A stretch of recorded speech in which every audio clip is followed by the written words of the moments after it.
Mesti direkam soalnya buat itu, buat ke sekre. Oke, baik, teman-teman diulang. Jadi, sekali lagi, kalau yang namanya pembelajaran online, kalian diminta untuk me apa namanya, mempersiapkan diri sebelum pada hari H-nya, sebelum pada hari perkuliahan, kalian sudah baca materinya, kemudian dengerin podcast-nya gitu ya, lihat YouTube, baca buku dan sebagainya gitu, baca PPT-nya. Jadi pas lagi saatnya kita ketemu, itu nanti kalian saya harapkan sebenarnya sudah siap dengan berbagai pertanyaan, hal-hal yang kalian tidak ngerti. Jadi memang pada pembelajaran online dituntut kalian harus proaktif, jadi jangan cuma nunggu gitu. Seperti kalau di kelas kita perkuliahan kan biasanya kalian nunggu saya ngasih materi gitu ya, tapi kalau ini agak beda nih, kalau pas lagi online begini kalian yang seharusnya proaktif gitu. Nah, saya, pada pertemuan kali ini akan menjelaskan dulu, balik lagi ke masalah teori komunikasi gitu ya, dasar-dasarnya karena pada pertemuan yang lalu kemudian ada juga yang japri saya itu masih nanya mengenai masalah komunikasi, teori komunikasi. Masih agak bingung mereka kaitannya dengan komunikasi massa gitu. Jadi terpaksa mau nggak mau saya akan tampilkan PPT gitu ya, lalu nanti kita tanya jawab, silahkan kalian mau menanyakan hal-hal yang mungkin yang sebelumnya juga boleh gitu, dan tentunya semakin banyak pertanyaan, semakin berbobot itu malah bagus karena saya nilai juga.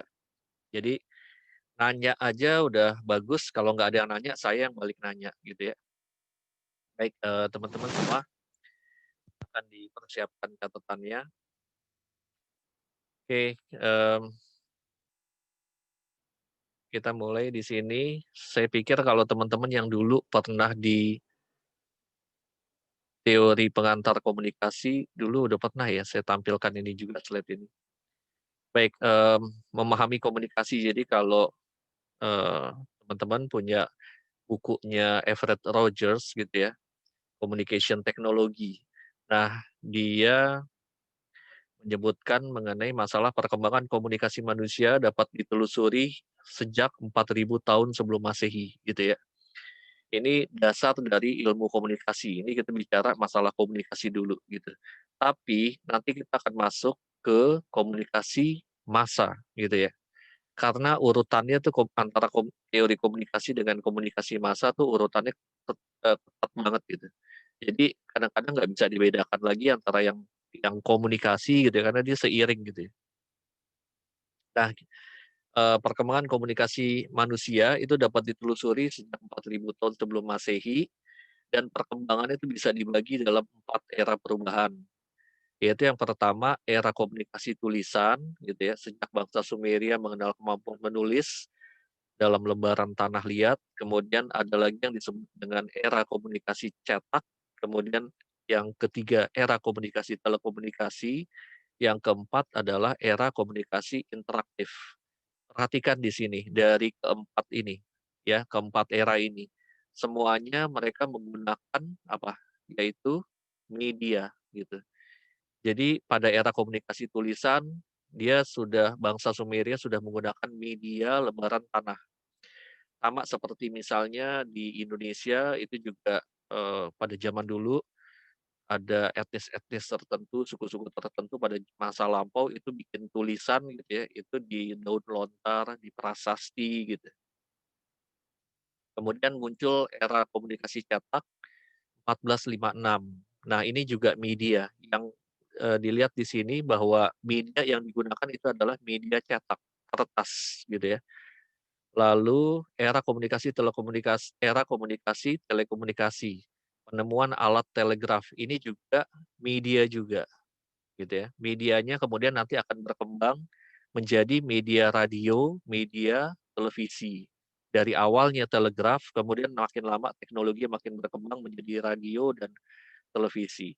Lalu ada lagi yang disebut dengan era komunikasi interaktif, medianya apa?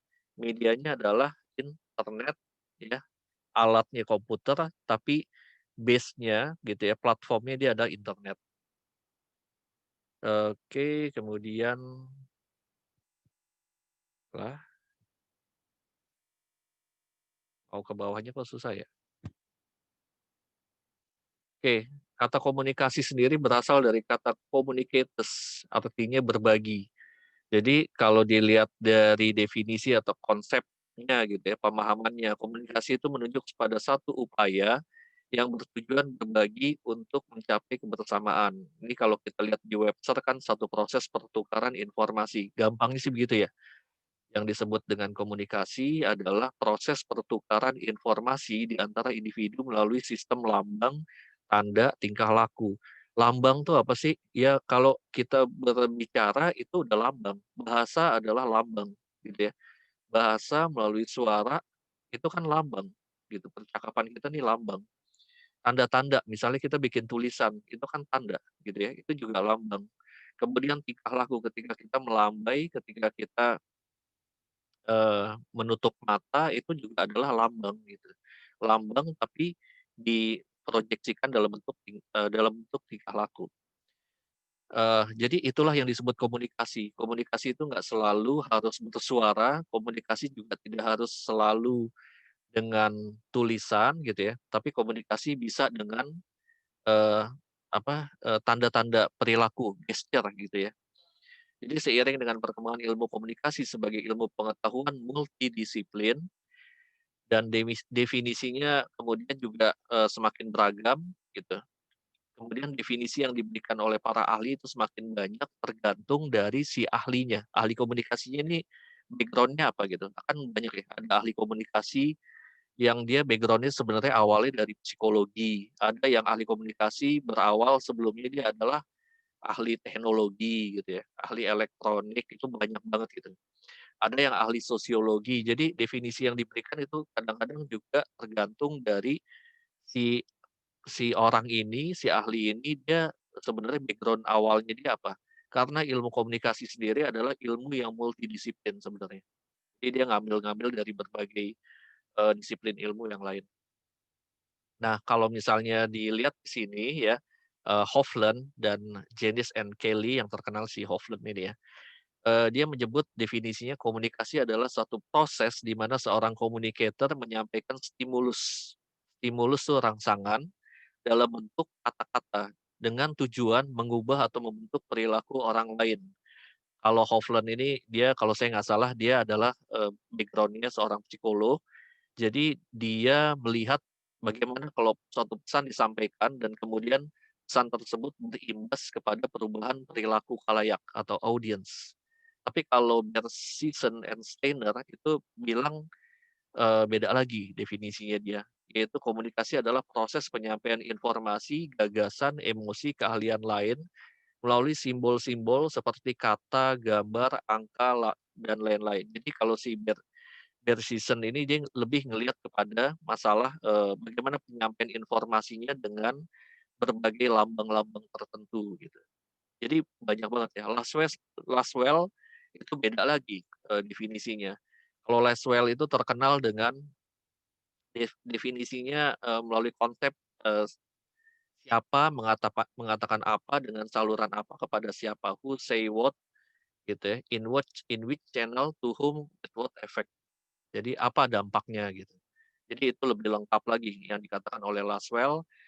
Kalau Gobe beda lagi, komunikasi adalah suatu proses yang membuat sesuatu yang semula dimiliki seseorang itu menjadi dimiliki 2 orang atau lebih. Nah, kalau di sini udah mulai nih, ini udah mulai arahnya ke yang disebut dengan komunikasi massa. Karena kalau Gobe berpendapat komunikasi adalah suatu proses gitu ya, satu gagasan misalnya yang semula dimiliki oleh seseorang, tapi kemudian dia bisa menyebar kepada 2 orang atau lebih, boleh dibilang sebagai massa gitu ya.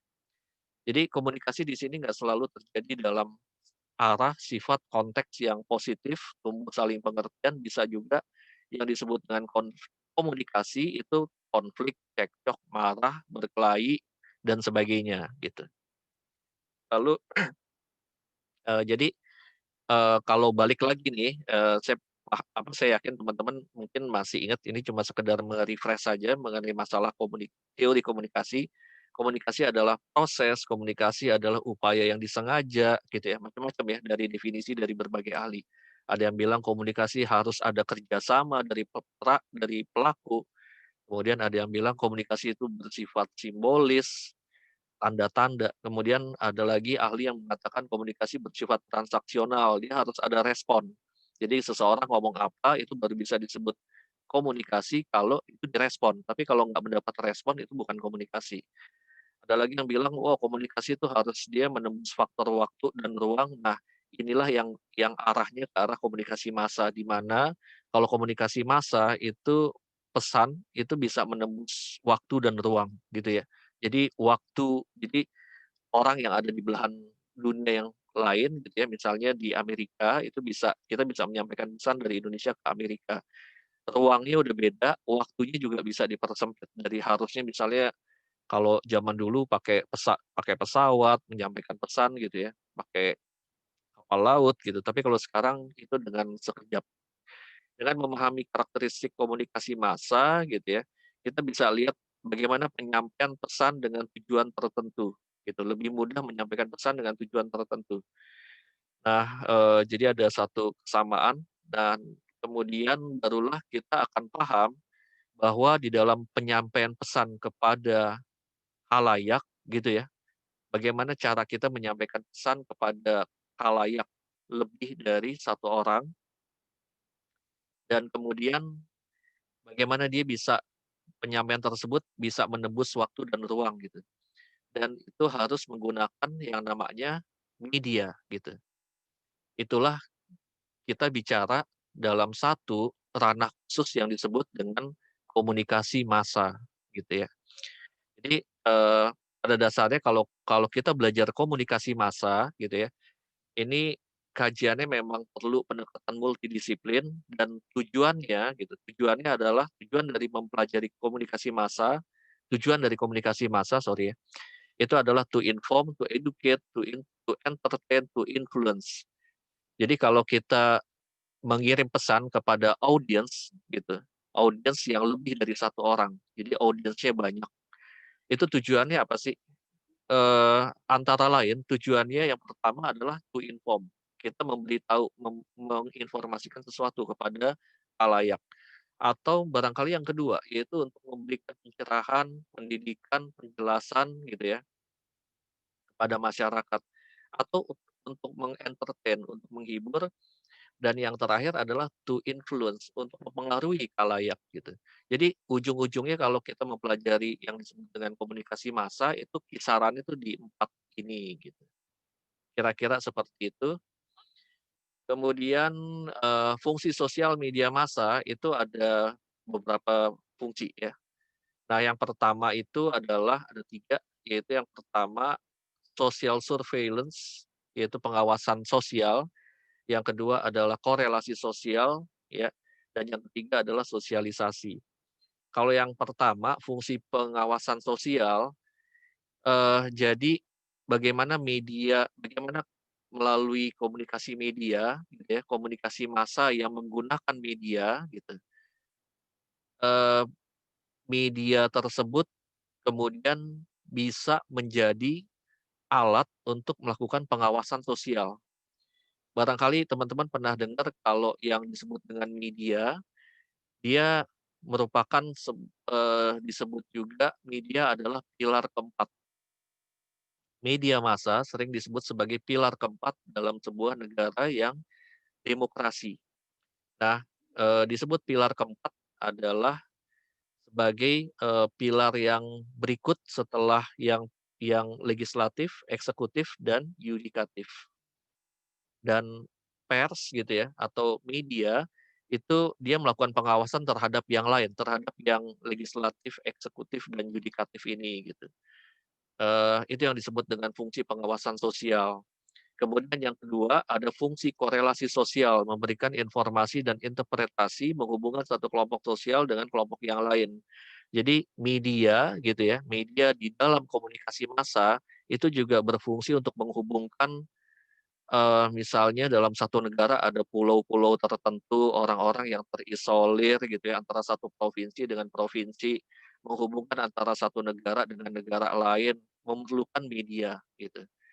Kemudian yang ketiga adalah fungsi sosialisasi, yaitu pewarisan nilai-nilai dari satu generasi ke generasi berikut. Bayangkan kalau, kita punya negara Majapahit gitu ya dulu, tapi kita nggak tahu lagi tuh yang sebenarnya, apa sih yang menyebabkan Majapahit runtuh gitu. Kemudian apa yang nilai-nilai yang diwariskan itu ada satu masa yang dalam periodenya Kerajaan Majapahit itu yang tiba-tiba hilang, tiba-tiba istananya udah nggak ketahuan kemana gitu ya, itu karena nggak ada fungsi sosialisasi. Tapi, sekarang ini dengan adanya media, media itu justru mewariskan nilai-nilai gitu ya.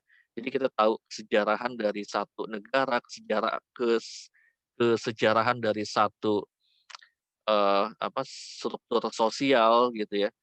Kesejarahan dari satu perubahan, satu negara di mana tadinya misalnya tidak demokratis, tiba-tiba sekarang jadi demokratis. Jadi dia ada itunya, ada fungsi berikut gitu, yaitu pewarisan nilai-nilai, di satu apa, di satu masyarakat. Kemudian, itu teman-teman jadi kalau dilihat dari hakikat komunikasi ya, antara teori komunikasi dengan komunikasi massa itu sebenarnya erat banget kaitannya gitu. Kita bicara komunikasi, intinya kalau yang disebut dengan komunikasi itu saya stop share dulu ya. Oke. Jadi intinya kalau yang disebut teori komunikasi itu kan pada dasarnya bagaimana individu gitu ya mengirimkan pesan kepada orang lain atau kepada kelompok masyarakat lain gitu.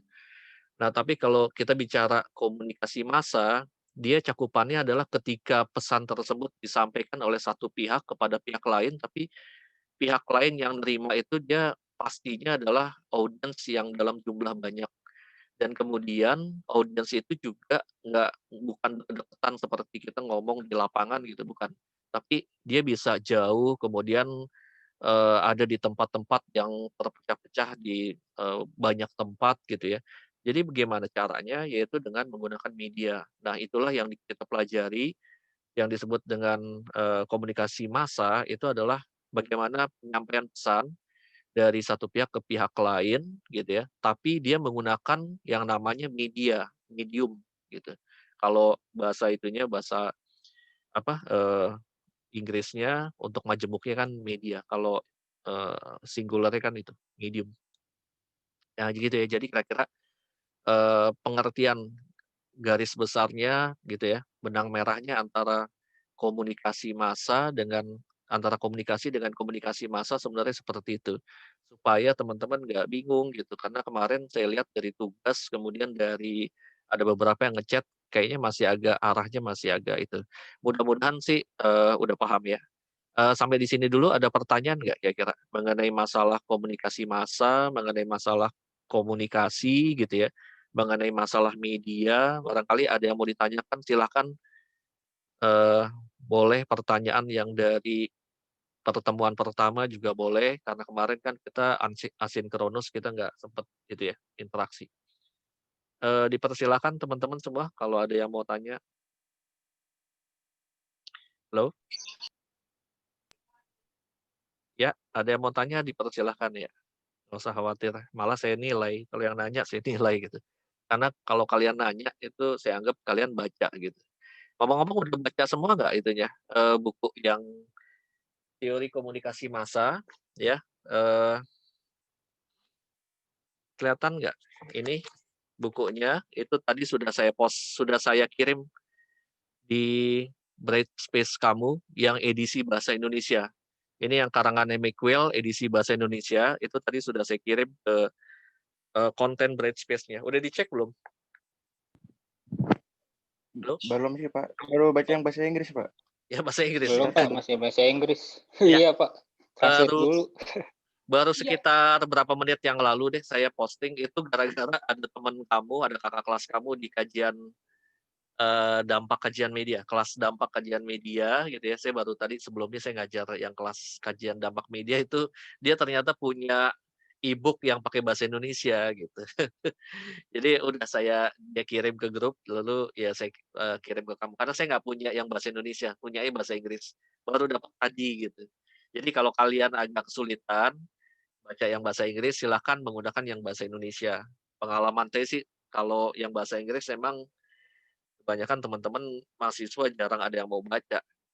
Cuma, yang bagusnya sih memang yang baca yang bahasa Inggris karena apa, asli gitu ya. Jadi kalau yang terjemahan kadang-kadang suka ada keliru-keliru sedikit gitu.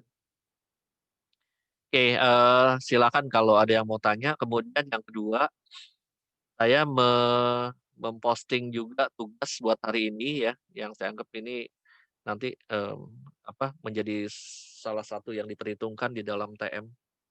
Dan, kalian barangkali udah cek ya, itu mengenai kalau saya nggak salah mengenai masalah film ya, betul nggak? Mengenai masalah film, silakan kalian sambil dibuka juga boleh. Mmm, Pertanyaannya adalah, bagaimana kalian apa ya, pertanyaannya tadi lupa saya.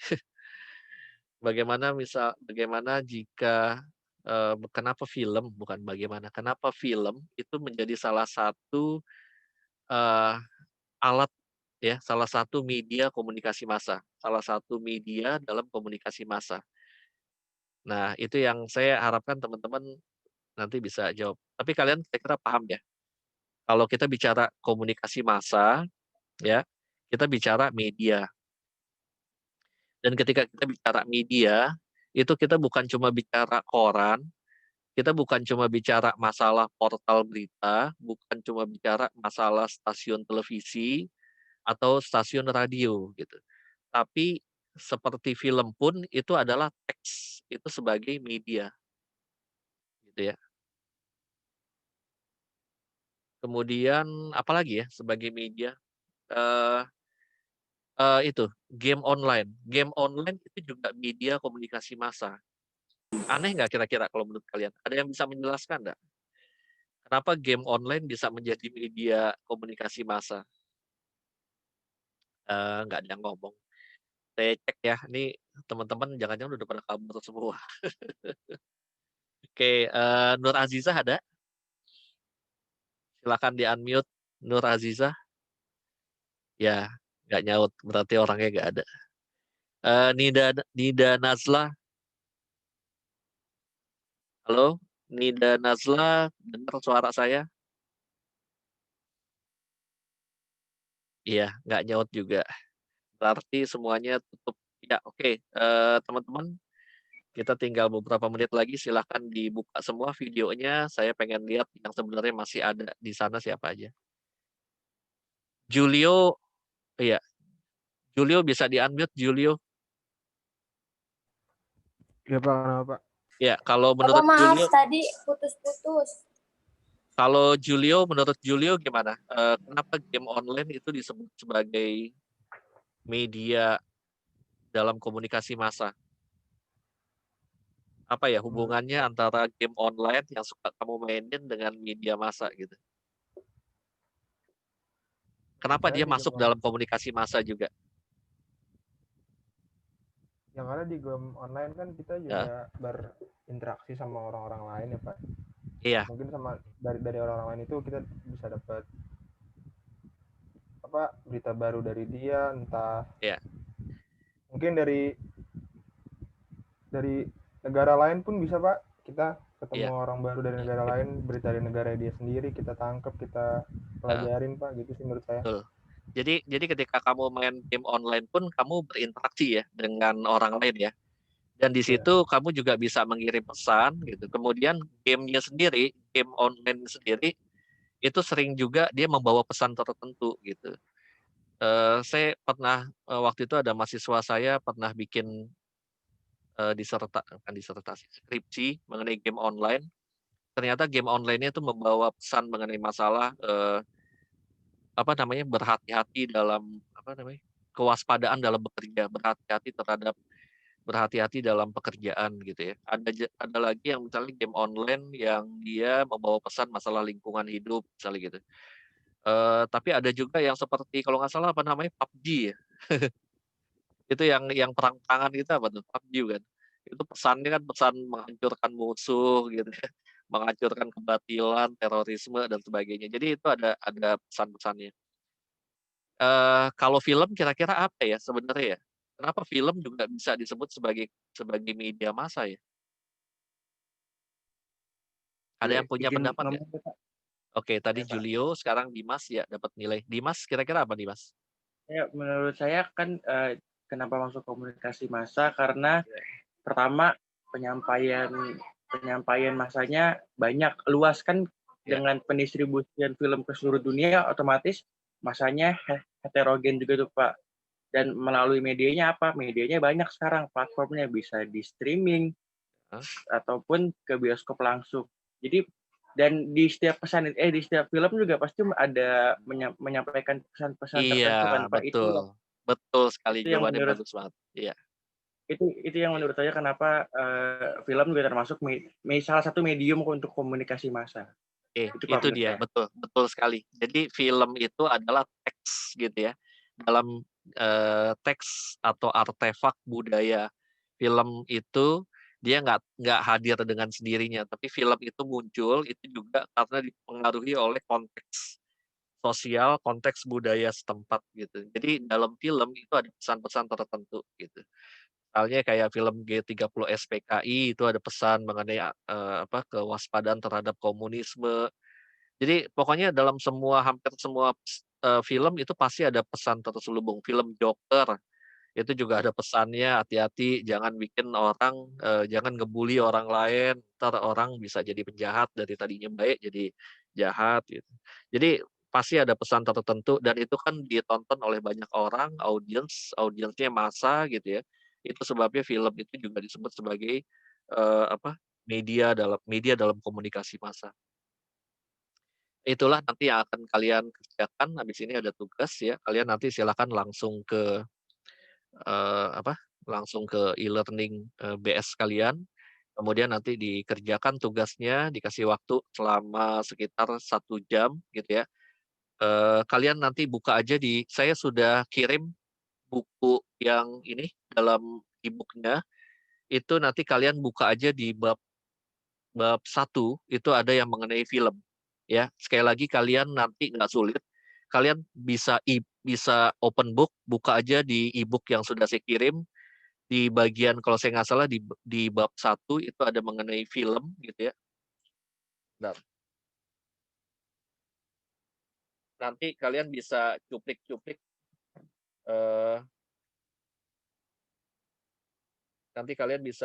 oh sorry bukan di bab 1, di bab 2 halaman 35. Bab 2 halaman 35 ya, nanti kalian buka aja di e-book yang sudah saya kirim, kalian bisa cuplik bikin resumenya. Resume itu bukan cuma ngeringkas ya, tapi kalian memberikan opini gitu, mengenai film. Nah, kayak tadi yang udah saya garis besarnya tadi kalian udah dengar bagaimana film itu bisa jadi penyampai pesan juga. Sampai di sini ada pertanyaan? Bapak, ini dalam Ya. bentuk Word atau gimana? Iya, dalam bentuk Microsoft Word. Oke, makasih Pak. Ada pertanyaan mengenai masalah konsep, teori. Oh, waktu lagi kemarin ada yang WA saya banyak, justru saya bilang nanti ya kita pas Zoom silakan ditanya, ini kok sekarang nggak ada pertanyaan gitu. Oke ya, jadi, nggak usah khawatir ya teman-teman, bukannya saya nggak mau jawab di WA, cuma kalau panjang saya capek nulis ngetik itu saya capek gitu. Kalau pakai voice note juga saya nggak itu, mendingan kayak begini lagi Zoom ini jauh lebih cepat kalian ngerti. Jadi itu sebabnya saya harapkan teman-teman untuk pertemuan-pertemuan berikut ya, kalau Zoom ini kan kita cuma 30 sampai 40 menit. Jadi saya paling kalau bisa sih cuma 10 menit, 15 menit pakai PPT, selebihnya tuh kita isi aja dengan pertanyaan-pertanyaan, tanya jawab. Dan untuk kalian bisa nanya, mau nggak mau kalian sebelumnya harus pelajari dulu gitu. Tugas yang sudah saya berikan misalnya, materi yang sudah saya berikan kalian diminta untuk baca buku dulu, baca bab 1 dan bab 2, saya khawatir kalian kayaknya nggak baca bukunya nih. Udah saya tugaskan kalian untuk membaca, mau nggak mau kalian harus baca buku. Kemudian dengar podcast-nya, baca PPT yang sebelumnya dan sebagainya. Baiklah, teman-teman ada yang mau tanya lagi? Pak, Tidak saya mau ada? tanya Pak. Ya, Dimas silakan.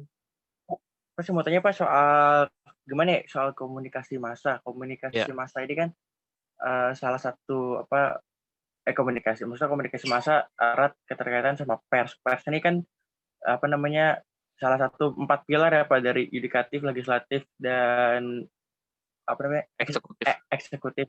Iya. Nah, saya mau tanya Pak, waktu zamannya Pak Harto, berarti pers ini di dalam 4 pilar ini udah nggak ada dong Pak, walaupun pada saat itu negara kita yang katanya demokrasi, tapi nggak ada, tapi nyatanya nggak demokrasi Pak. Itu menurut Bapak Iya. gimana Pak? Iya. Maksudnya kayak apakah pada saat itu ada nggak sih pelajaran kayak komunikasi masa ini yang ngasih tahu kayak gitu Pak? Iya. Dan padahal penerapannya itu Oke. nggak ada gitu. Jadi pada zaman Soeharto memang yang disebut pilar keempat itu nggak ada gitu. Nanti kalau ini putus kita lanjut sebentar ya di WA. Jadi pada zaman Soeharto nggak bisa disebut sebagai pers, tidak bisa disebut sebagai pilar keempat karena tidak demokratis. Sebutan pilar keempat hanya ada di negara demokratis gitu ya. Jadi pada saat itu memang pers itu dulu zaman Soeharto ya terkooptasi oleh pemerintah gitu. Itu. Nah, tapi kata demokrasi sendiri itu sering dipakai bahkan di negara komunis pun mereka mengklaim negaranya adalah demokratis. Padahal yang disebut dengan demokratis gitu ya, dalam arti sebenarnya itu ada ukuran-ukurannya. Antara lain kebebasan pers, kebebasan berbicara, kebebasan berkumpul dan berserikat dan sebagainya. Tapi kalau misalnya banyak banget di negara-negara yang bersifat diktator, negara komunis juga sama menggunakan istilah-istilah demokratis